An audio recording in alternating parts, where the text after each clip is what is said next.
Have you ever heard of dogs being used as weapons in war? During World War II, the Soviet Union trained dogs to carry explosives and target enemy tanks. This little-known program, while innovative, is also one of the most tragic experiments in military history. The concept of using dogs as mobile mines was born in the 1930s as the Soviet Union searched for creative ways to combat the rising threat of Nazi Germany. Initially, the plan involved training dogs to carry bombs to tanks, release them, and then return safely to their handlers.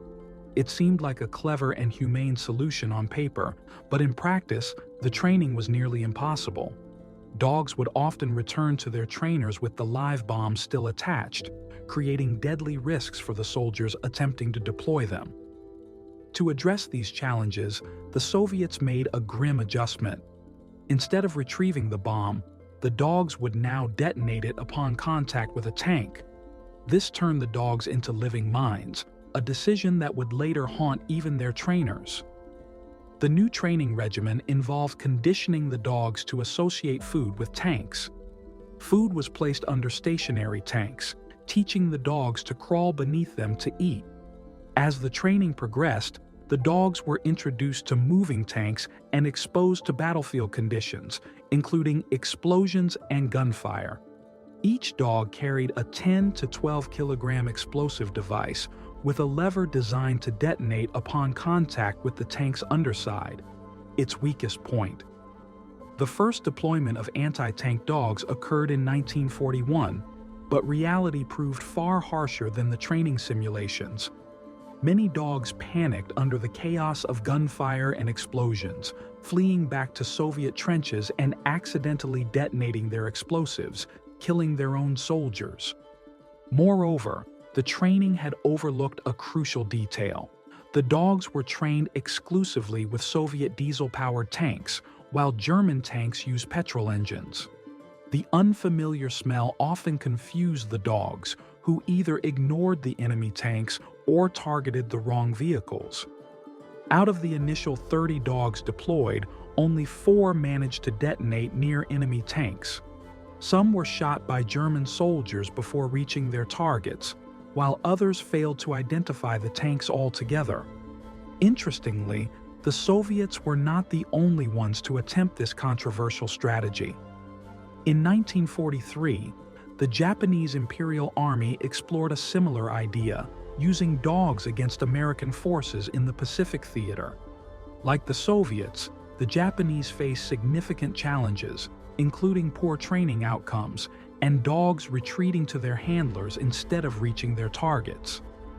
The United States also experimented with a program called Demolition Wolves. These dogs were trained to carry explosives to enemy positions, but like their Soviet and Japanese counterparts, they were unreliable in chaotic battlefield conditions. Many of these dogs returned to their trainers or failed to complete their missions. By late 1943, the U.S. terminated the program, citing safety concerns and the high costs involved.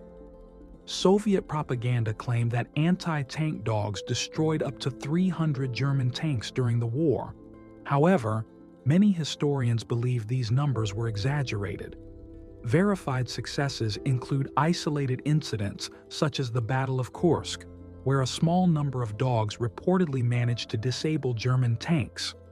German forces quickly adapted, issuing orders to shoot any dog on sight.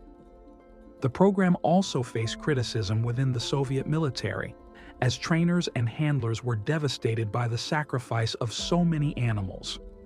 By 1942, the use of anti-tank dogs had significantly declined, and the Soviets shifted their focus to training dogs for less destructive purposes, such as mine detection and communication. Despite its decline, the program was not officially terminated.